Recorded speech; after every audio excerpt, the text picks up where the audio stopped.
ভাবতে অবাক লাগে, যারা টাইম পাস করে তারা ভালোবাসা পায়, আর যারা সত্যিকারের ভালোবাসে তারা শুধু কষ্টই পায়। মানুষ যখন ছেড়ে যাওয়ার নির্দিষ্ট কোনো কারণ খুঁজে পায় না, তখন সে মিথ্যা অপবাদ দিয়ে চলে যায়।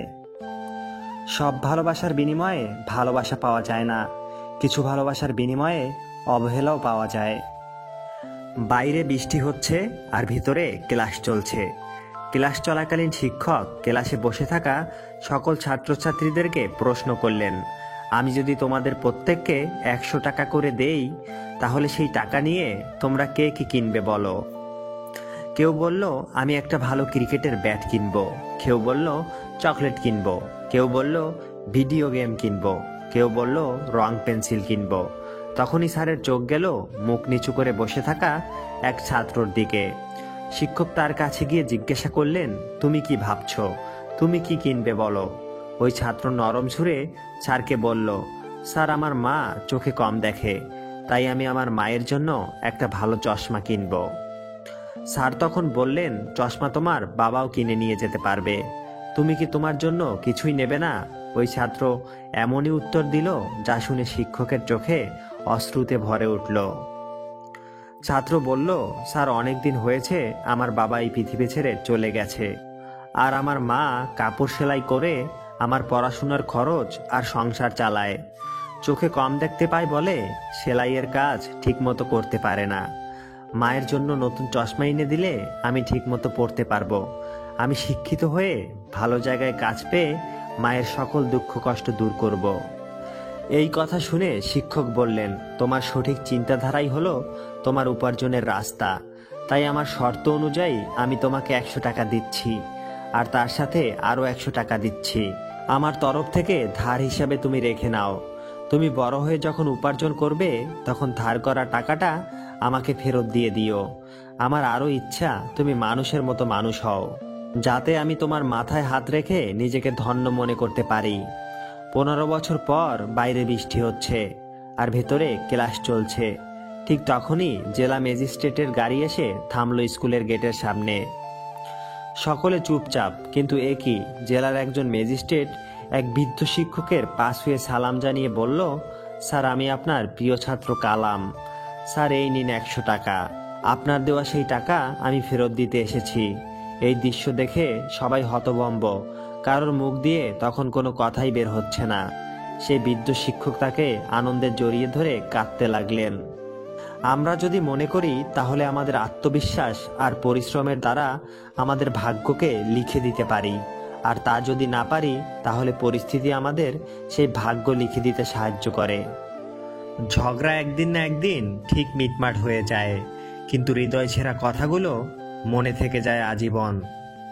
আগেরকার প্রেম ছিল ক্যান্সারের মতো, মৃত্যুর আগ পর্যন্ত টিকত, আর এখনকার প্রেম সর্দি কাশির মতো, আজ আছে তো কাল নেই। কথায় কথায় মিথ্যা বলা মানুষগুলো যুক্তিতে বেশ পটু হয়। এরা যতই মিথ্যা কথা বলুক, প্রতিটা মিথ্যা কথার একটা না একটা যুক্তি দাঁড় করাতে কখনো ভুল করে না। মানুষ এমন একটা প্রাণী যাকে বিশ্বাস বা অবিশ্বাস কোনোটাই করা যায় না। বিশ্বাস করলে ঠকতে হয়, অবিশ্বাস করলে হারাতে হয়। প্রেম এমন একটা জিনিস, ছেলে বুঝলে মেয়ে বোঝে না, মেয়ে বুঝলে ছেলে বোঝে না, আর যদি দুজনেই বোঝে তো ফ্যামিলি বোঝে না। কখনো এমন কারোর জন্য অপেক্ষা করা উচিত না যে আপনাকে অপেক্ষাতে রাখে। যার প্রথম চয়েস আপনি কখনো হতে পারেননি, তাকে কখনো আপনার প্রথম চয়েস বানিয়ে রাখবেন না। যে মানুষটা আপনাকে ইচ্ছে করে টেক্সট রিপ্লাই দিতে দেরি করে, সে মানুষটা কখনো আপনার জন্য চিন্তিত না। তার কাছে আপনি ছাড়া আরো অনেক ব্যাকআপ প্ল্যান আছে, আপনি ছাড়া তার প্রায়োরিটিতে আরো অনেকেই আছে। আবেগের বশে হঠাৎ করে কোনো ভুল কাজ করো না, ভাবিয়া করিও কাজ, করিয়া ভাবিও না। কেউ অতিরিক্ত অবহেলা করলে কিভাবে তাকে উচিত শিক্ষা দেবেন জানেন? তা হলো তার কাছ থেকে দূরে সরে যাওয়া। কারণ এই অবহেলাই হতে পারে আপনার জীবনের সেরা শিক্ষা। সময় নিন, নিজেকে গড়ুন, উচিত জবাব কাজে দিন, মুখে নয়। প্লেন ল্যান্ড করেছে, যাত্রীরা সবাই নেমে গেছে, পাইলট হোটেলে পৌঁছেছেন, উড়োজাহাজ পরিচ্ছন্নতা কর্মীরা এসেছেন পুরো প্লেন পরিষ্কার করতে। পরিষ্কার করতে করতে তারা পাইলটের ককপিটে আসেন। দেখেন সেখানে একটা বই, বইয়ের উপরে লেখা কিভাবে পাইলট হতে হয়, ভলিউম 1। উৎফুল্ল পরিচ্ছন্নতা কর্মীরা বইয়ের প্রথম পাতা উল্টান। সেখানে লেখা লাল বোতাম টিপুন, প্লেনের ইঞ্জিন চালু হবে। তারা তাই করলেন। লাল বোতামে চাপ দেওয়ার সাথে সাথে ইঞ্জিন চালু হয়ে গেল।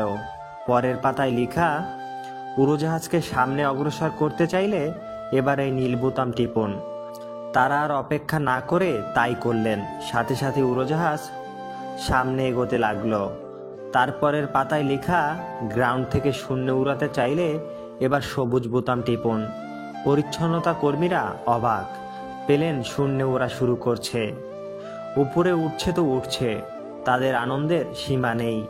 এত সহজেই প্লেন আকাশে উড়ানো যায়। প্রায় 30 মিনিট তারা আকাশে উড়লেন।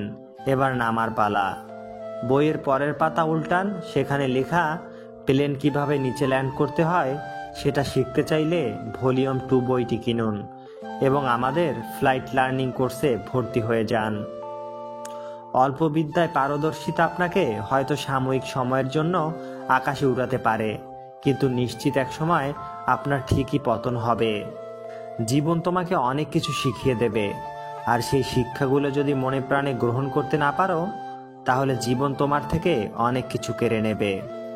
জীবনে এমন কিছু কষ্ট থাকে যেগুলো মানুষকে বাঁচতে দেয় না, আর জীবনে এমন কিছু দায়িত্ব থাকে যেগুলো মানুষকে মরতে দেয় না।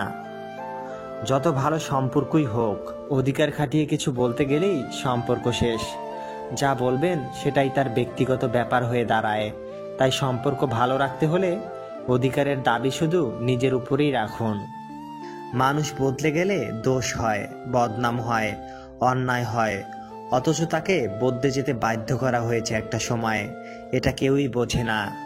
সময়ের ব্যবধানে সব দুঃসম্পর্কই একদিন সুসম্পর্কের রূপ নেয়, কিন্তু চালাকি আর বেইমানি করে কাউকে ঠকিয়ে সম্পর্ক ভাঙলে তা মরে গেলেও